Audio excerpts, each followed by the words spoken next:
Hello, hello, je suis ravie de vous retrouver pour cette guidance Oracle Astro des cancers et ascendant cancer pour le mois de septembre. Alors, la saison de la Vierge, c'est plutôt très favorable pour vous. C'est un signe ami. Bien sûr que c'est un signe de terre, il vaut un signe d'eau, mais l'eau s'accorde à la terre. La Vierge est positionnée dans votre maison 3, qui est la maison de la communication, des échanges, des frères et sœurs, des voisins, des petits déplacements, des études, de la volonté de reprendre des études par exemple. Le soleil en Vierge va amener beaucoup plus de rigueur dans vos idées, dans vos envies, d'autant plus que Mercure est aussi positionné dans la Vierge, même s'il est rétrograde jusqu'au 16 septembre. Ça va être peut-être beaucoup plus clair dans votre esprit à partir justement de cette date du 16 septembre. Il est vrai que vous êtes certainement dans une période de questionnement et de volonté peut-être de reprendre des études, de vouloir écrire, de changer un mode de vie, jaillir, et de communication surtout. Peut-être avez-vous envie de changer de véhicule. La Vierge se pose beaucoup de questions, elle est curieuse, elle est intellectuelle, et c'est vrai que ce Mercure en Vierge va vous amener certainement à affiner vos connaissances, à aller vers une démarche intellectuelle nouvelle. Mars est déjà positionné en Balance, il est dans votre maison 4, qui est la maison de la famille. Peut-être avez-vous des choses à régler familialement parlant. Mars est quand même le dieu de la guerre, positionné dans un signe très pacifique. La Balance recherche l'harmonie et l'équilibre, mais Mars peut vous pousser à régler des comptes au niveau de la famille parce que certaines choses ne vous conviennent pas ou ne vous conviennent plus. Le soleil en Balance à partir du 23 septembre va mettre en lumière la famille. Alors, voyez si c'est un rapport peut-être avec l'autorité, le soleil représente souvent le père, ou si vous avez une problématique avec un homme dans la famille. Pluton est positionné dans votre maison 7. Il est en Capricorne, il s'oppose à votre soleil et vous pouvez avoir une période qui dure depuis un moment de grosse fatigue. Mais en tout cas, de remise en question sur le couple, sur votre vie de couple, ce que vous avez pu vivre avec des hommes ou avec des femmes lorsque vous étiez à deux. Et en fait, vous allez avoir une vision très juste, beaucoup plus juste par rapport à vos valeurs, de ce qui est le couple. Les couples déjà existants peuvent complètement éclater. Alors aujourd'hui, Pluton a fait sa course sur tout le signe du Capricorne, donc a touché tous les cancers. Et là, il s'attarde sur le dernier des camps. Ceux qui sont presque Lion, vous voyez, ceux qui sont du 17, du 18, du 19 juillet, du 20 juillet, pourquoi pas. Et c'est ceux-là qui vont être touchés peut-être par des désaccords financiers, par des désaccords immobiliers. Ça peut créer des tensions dans votre couple et un changement de vie de couple pourrait s'opérer. Le Poisson est un signe ami puisque c'est un signe d'eau comme vous. Il est positionné dans votre maison 9. Saturne va vous mettre dans une restriction. Il faut savoir que la maison 9, à la base, c'est la maison du Sagittaire. Et lui, c'est l'infiniment grand. Saturne vous limite. Il vous limite dans vos perspectives, dans vos rêves. Il va vous ramener à la terre. Saturne vous demande que vous soyez responsable. Il dirige votre signe complémentaire et opposé, le Capricorne. Donc, il va vous amener à une réflexion beaucoup plus lucide sur ce que vous voulez faire, sur vos projets à venir. Et effectivement, vous risquez de trouver beaucoup d'entraves et des blocages sur ce qui ne sera pas réalisable. Alors, ayez les yeux bien ouverts, parce que finalement, il faut que vous voyez les blocages, les obstacles, comme des signes du ciel. Saturne va vous contrarier, il faut le savoir. Vous pouvez être perturbé par tous ces blocages. Ne voyez pas ça comme si vous étiez puni, voyez ça comme un signe. Alors utilisez votre intuition légendaire pour pouvoir vous reconnecter à votre intuition et voir ce que vous devez faire. N'oubliez pas non plus que Saturne, c'est la responsabilité, c'est la maturité. Et peut-être qu'à un moment donné, vous avez rêvé comme des rêves de gosse, et toujours en rêvant comme quand vous étiez enfant, mais de l'eau est passée sous le pont. Vous êtes certainement aujourd'hui adulte et aujourd'hui il faut que vous voyez les choses avec des yeux d'adulte et pas vivre sur des regrets parce que en vivant toujours sur le passé et dans des regrets, vous n'avancerez pas. Le nœud nord karmique est en bélier.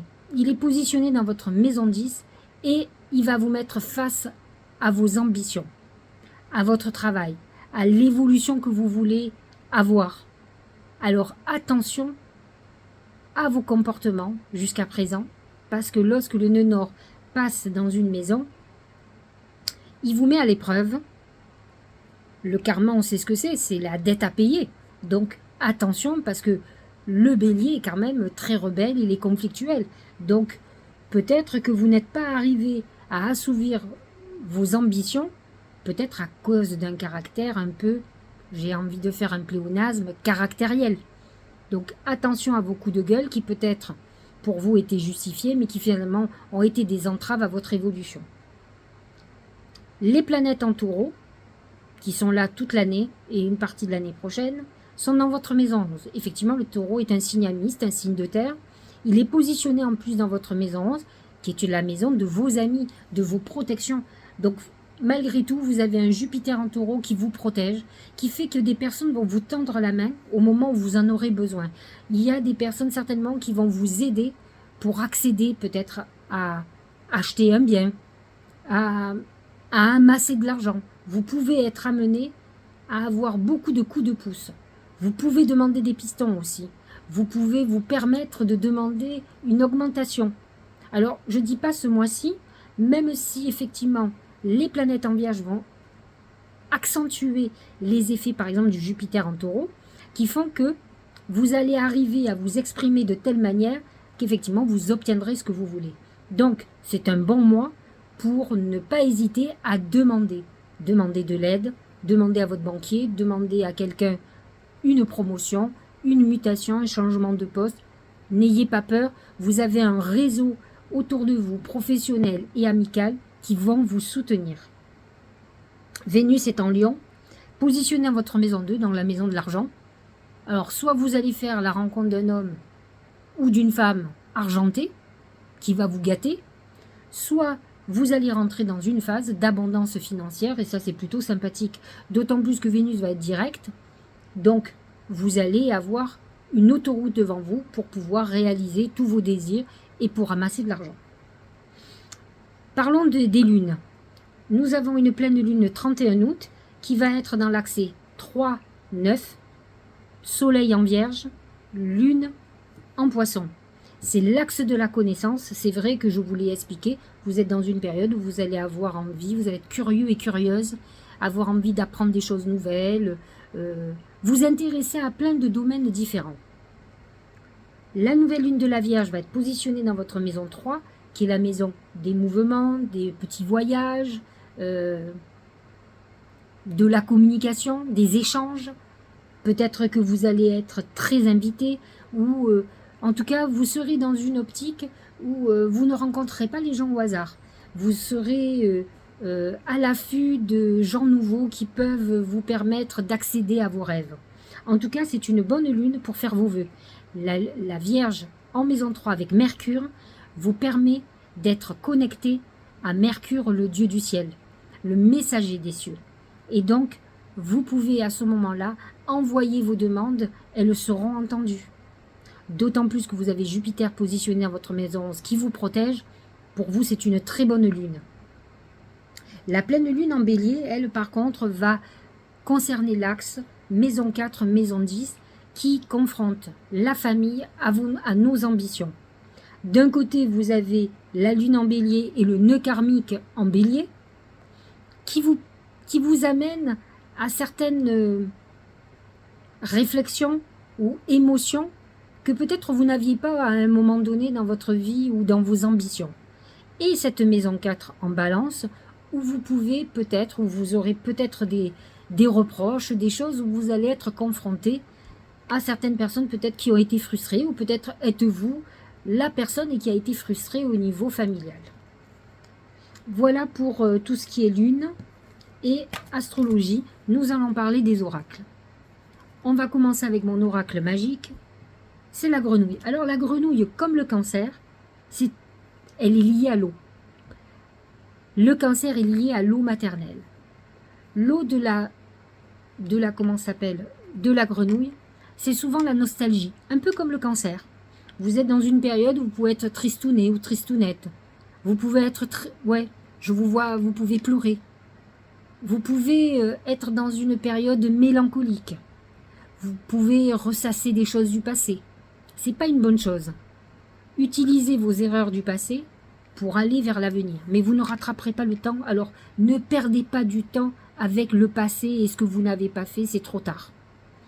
La grenouille vous amène aussi une transformation. Alors pour certains, puisque pour les cancers sans cancer, vous pouvez être dans une période où vous pouvez grossir parce que vous êtes enceinte. Donc c'est une période pour faire un bébé. C'est un moment où on est en train de perdre du poids ou de prendre du poids pour d'autres raisons.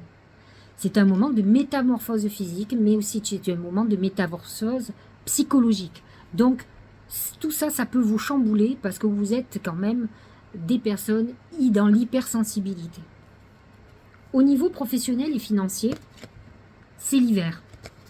L'arbre nu représente l'hiver et représente quelque chose qui se détériore, qui se détruit. C'est la fin de quelque chose.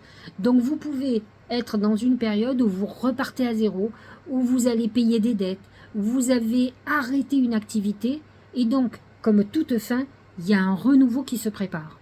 Alors peut-être vous n'êtes pas encore dans le bon mois pour ce renouveau. Ça sera beaucoup plus effectif peut-être au mois de novembre, à la période justement des morts. Ce que nous dit un petit peu l'arbre. Donc vous êtes dans cette phase de maturation qui verra le jour fin octobre-novembre. Mais on en reparlera à ce moment-là. Au niveau sentimental, c'est le livre.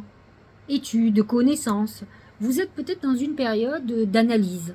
Vous avez envie de comprendre peut-être vos échecs, vos réussites. Peut-être être dans un questionnement très important existentiel. C'est un bon moment pour peut-être travailler tout ce qui est psychologie, tout ce qui est une aide pour votre vie amoureuse et émotionnelle. Pas de maison 5 aspectée. Vénus dans votre maison 2 est beaucoup plus professionnelle et financière. C'est vrai qu'on n'est pas vraiment dans une période sentimentale, mais n'empêche que on a envie de comprendre, on est dans une période de connaissance. Ce livre me fait penser à la maison 3. Vous pouvez avoir des invitations, accepter. J'ai pas l'impression que vous soyez dans la phase à rencontrer l'homme ou la femme de votre vie, quand même. En tout cas, pas ce mois-ci. Au niveau de la santé, c'est le brouillard.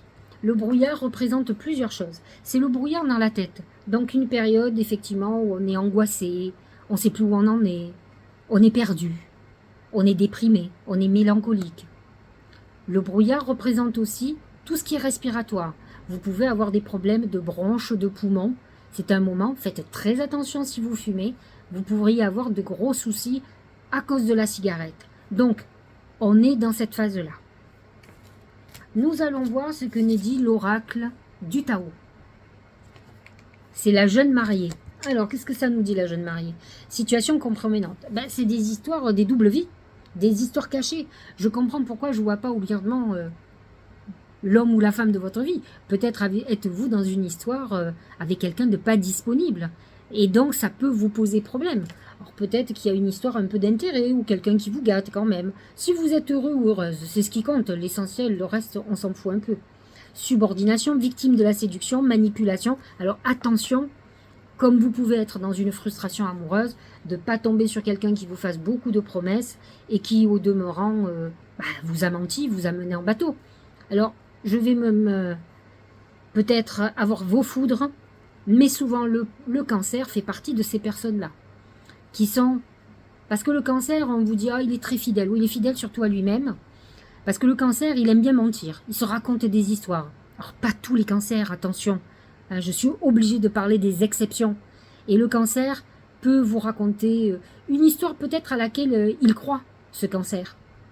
Mais qu'il ne fera jamais, il n'aura jamais de courage. Le problème du cancer, il est toujours attaché à sa famille, que ce soit un homme ou une femme. Ils ont du mal à se détacher de la personne avec qui ils sont, depuis longtemps. Donc ils ont beau rêver à une histoire extraordinaire, ils sont raccrochés à la famille et à tout ce qu'ils connaissent. Donc faites très attention aux gens, et peut-être êtes-vous aussi, vous vous trompez dans vos envies et peut-être n'aurez-vous jamais le courage d'aller vers vos désirs. Attention, attention. La renaissance, c'est un peu l'arbre nu. Vous voyez, je vous ai dit, il y a une notion de mort et de renouveau. C'est le moment de libérer votre joyau intérieur. Vous êtes avec ce Pluton en Capricorne qui est opposé à votre signe, vous êtes dans une période de renaissance. Mais avant de renaître, on meurt. Je vous l'ai dit, je pense que vous allez le ressentir un peu plus dans 2 mois, fin octobre. Donc on en parlera un peu plus à la fin du mois d'octobre, pour le mois d'octobre. Mais ça commence à germer, ça commence à mûrir. Peut-être n'êtes-vous pas heureux ou heureux dans votre vie et qu'il est temps que vous donniez un coup de collier. Le Cancer a tendance, comme le Poisson, à rêver de quelque chose de mieux et de ne rien faire. Les liens extraordinaires. Chaque rencontre, chaque lien est l'occasion de révéler l'extraordinaire en vous et voir la lumière en l'autre. C'est cette maison 3. C'est les rencontres. C'est Jupiter en Taureau aussi dans votre maison 11. On est dans une phase de rencontre, surtout pendant la saison de la Vierge, qui va réaspecter aussi cette maison 11, puisqu'elles sont aussi en lien. Et c'est vrai que du coup, vous allez faire beaucoup plus de rencontres, vous allez vous émerveiller peut-être d'un nouveau réseau que vous allez avoir et de nouveaux échanges que vous aurez, très constructifs, surtout que vous serez dans une période où vous aurez envie d'apprendre beaucoup de l'autre. Et ça va peut-être vous aider à apprendre de vous-même. Le jugement, une belle balance. Je regarde les situations qui se présentent à moi de façon positive, ainsi je peux avancer dans la bonne direction. C'est Mars en balance. On nous montre que c'est la balance, donc j'utilise où sont les planètes, elles sont dans votre maison 4. Peut-être vous êtes dans une période où effectivement vous devez voir les choses. Alors le jugement représente la balance et il faut savoir que la justice est représentée aussi par Jupiter. Et Jupiter est en Taureau et va vous ouvrir des perspectives, des rencontres nouvelles qui vont vous permettre d'avancer. Maintenant, d'un autre côté, faites très attention, vous pourriez être tranchant à un moment donné aussi au niveau familial. S'il y a des choses qui vous déplaisent depuis longtemps, vous êtes dans une période où on va se débarrasser de ce qu'on traîne comme un boulet depuis des années, des bagages qui sont trop lourds, parce qu'on aura besoin de s'alléger. Ça peut être très difficile, mais si vous arrivez à ça, alors que vous êtes prêt à subir le pire, pour ne pas vous libérer de votre famille, parce que c'est quand même, les cancers sont dans un karma familial, de toute façon, c'est que vous avez beaucoup évolué. Voici le dernier oracle, c'est méditer. Prends 5 minutes, assieds-toi, détends-toi et respire, fais le vide à l'intérieur de toi, sens ton corps s'apaiser et tout ton être retrouver sa juste place. On est encore dans la justice, la juste place. Vous avez besoin d'être aligné. Il faut que vous réfléchissiez à ce qui vous fait souffrir. Et à mon avis, c'est depuis très longtemps. Ne vous accrochez pas à des choses ou à des personnes qui ne sont là que pour vous tourmenter. Vous êtes adulte et c'est là le moment de prendre vos responsabilités. Libérez-vous de ce qui vous fait souffrir. On est libre et on doit mourir libre. On ne doit pas être aliéné par des sentiments de personnes qui ne nous aiment pas, comme des gens de la famille par exemple, ou une histoire d'amour. Le passé. Quelqu'un qui vous maltraite, qui vous aime pas, il faut le voir aussi. Voilà, j'espère que cette guidance vous aura éclairé. Je sais, c'est pas le top du top pour ce mois de septembre. Encore qu'il y a des très bonnes choses. Retenez le bon aussi et essayez de comprendre les avertissements que je vous ai donnés et vous verrez les choses de façon différente. Je vous embrasse, on parlera très prochainement du mois d'octobre et vous verrez, il y a des choses qui vous attendent. La renaissance est sur le mois d'octobre. À très bientôt.